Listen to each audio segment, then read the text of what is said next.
Hey, good morning. Okay, so I have the lab up. I'm just going to quickly go over it. So yesterday, I was talking to a few students whose entire homework assignment had disappeared. And as I was troubleshooting it, it turned out that this was not an issue that was limited to just your class. So that's why I extended the assignment to make sure that everybody had a fair opportunity to be able to complete it. I also was made aware that there are a couple of big exams coming up later. Probably explains the today's lower attendance because there's an intro to EE test and a couple others that I've heard about. So I wanted to make sure that I gave a fair opportunity for students to be able to come into office hours and focus on that assignment. A quick piece of advice, because there's a pattern for this particular assignment when students are coming in. My recommendation is to go back and actually think through the project, kind of like remember that one lecture I gave right before the exam where you plan through and go through all the different functions and everything that's going to go on inside those functions. Because what happens is we'll start talking about a portion of the assignment, and I'll describe how it's similar to the lab assignment. And you get a lot of, oh, that's what I'm supposed to do. And they realize they're doing a lot more work than that's necessary. The whole objective of that design kind of computational thinking is to try to reduce the amount of work that you need to do in order to be able to complete an assessment. So that's my piece of advice when you get the opportunity to go back after homework 5 to take that approach. It'll significantly cut down the amount of time that you need to code. So for this assignment, what I'd like to do is get you an opportunity to get familiar with C strings and vectors. You can download and obtain these files. We're using wget for Lab 08. And what you're going to do is you're going to go through, you're going to read in a number of vectors. You're going to read in a number of strings. And then what you're going to do is you're going to iterate through each string and check to see if it's a palindrome. The palindrome is its forwards and backwards is the same. So I have an example here, taco cat, T-A-C-O-C-A-T is the same forwards and backwards. And so the first thing I want you to do is we're going to learn about aggregation of classes. So here we're going to learn about standard vectors and how you can create a standard vector of standard strings. In your palindrome.cpp file, first thing you're going to do is you're going to create a function to get number of tests. So you're going to read in from the user the number of strings that you're going to test in your particular test case. Then what you're going to do is you're create another string. I'm going to create another function called getStrings. So you're going to pass the number of tests, and you're going to continue to read in the strings.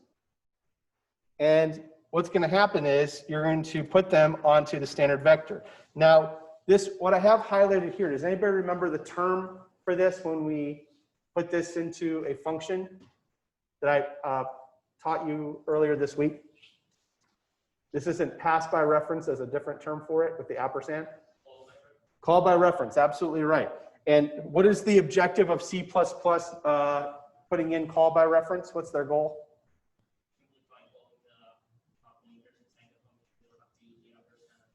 Absolutely right. Cutting out the middleman, making the programming a lot easier. So when you do this call by reference, you can code it in the same way, but it will allow you to be able to pass it up out of scope.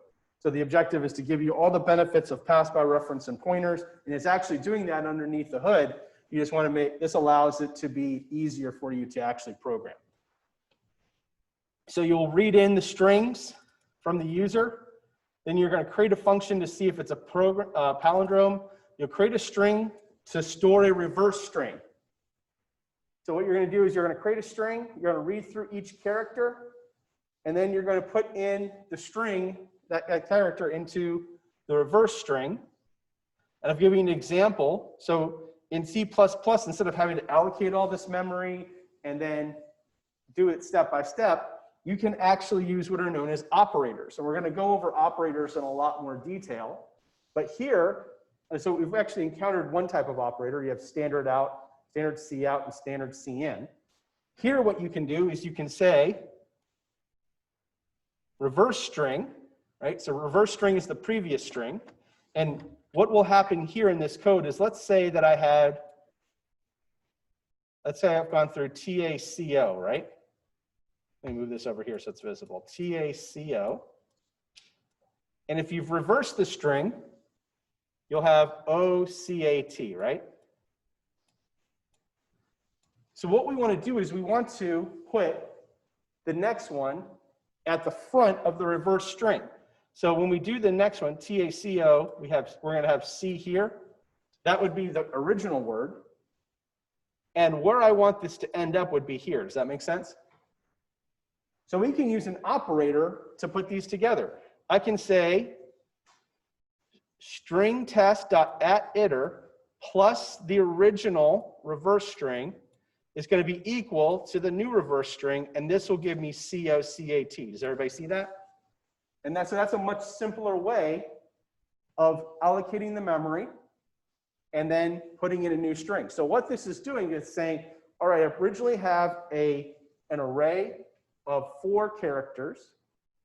What I'm going to do is I'm going to create an array of 5 characters, update the pointer, so that way I'm pointing at that new location. I'm going to put in the new character first, and then I'm going to put in all the old characters. And it's abstracting all that work away for you. Does everybody understand that?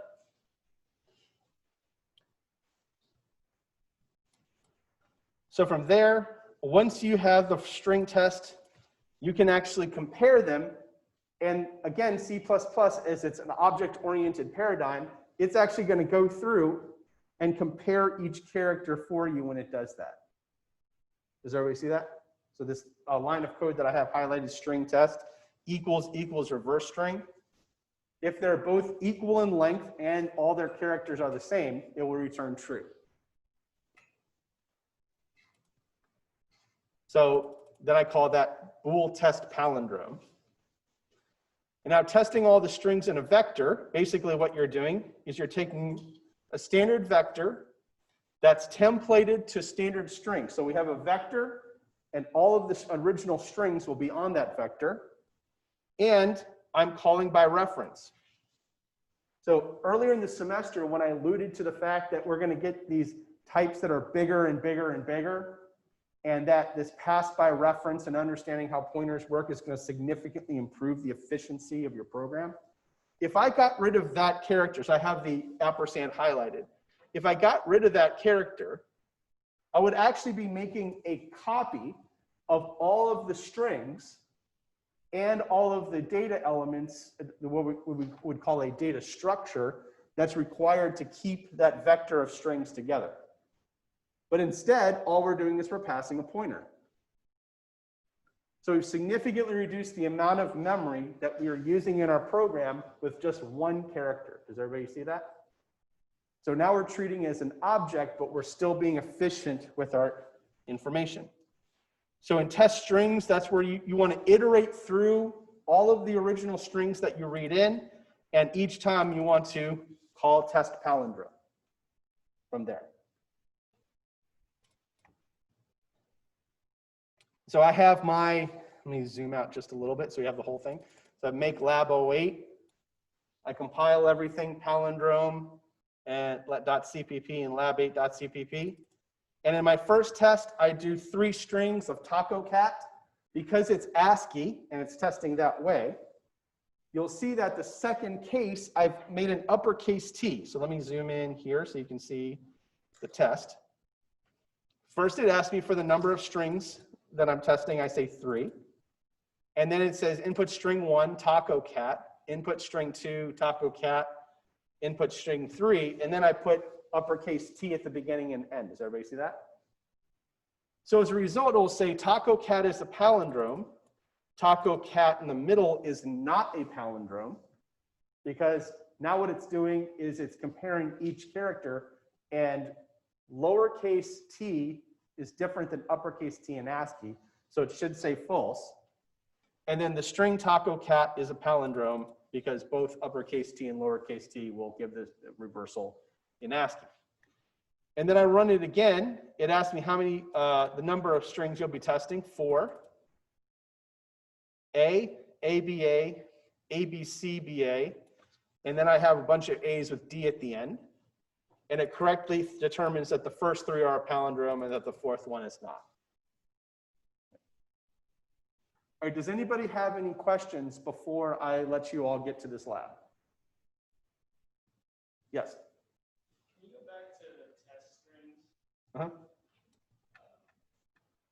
This here? Yeah, what is the standard with 2 colons in again? Okay, so that is from the C++ standard template library.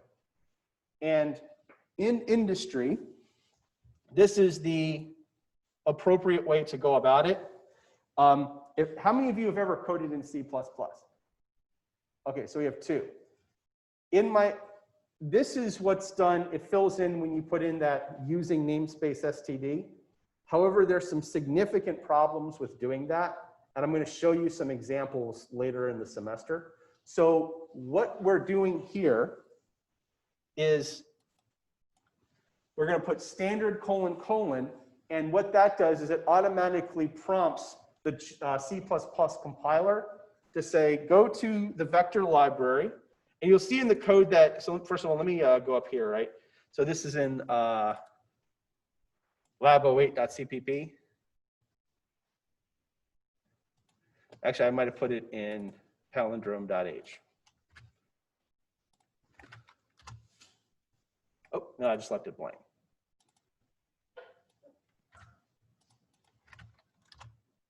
Okay, so in this code, I have IOStream, vector, and string. These are all members of the C++ standard library. And C++, as we're going to eventually learn, we start learning more about object-oriented programming. C++ puts things into classes and namespaces. And what it's commonly done in introductory computing classes, kind of like this, is that students will be taught this phrase using namespace std. And what that does is it would replace anything that would require a standard : with just the normal, like you'll see cout or vector or things like that. But then you get later on in your career, you get to industry, and the thing you'll hear over and over again is using namespace std is bad coding practice. And I will spend an entire lecture going over why that is. So for now, I just want you to, we're just going to hit the big I believe button. And we'll get to that a little later. Did I address your question? Are there any other questions? Let me quickly check the chat. All right, well, on that note, I'm going to stop the recording and then I'm going to monitor the Slack to see if there's any questions. And you are welcome to continue to work on this through 10 o'clock.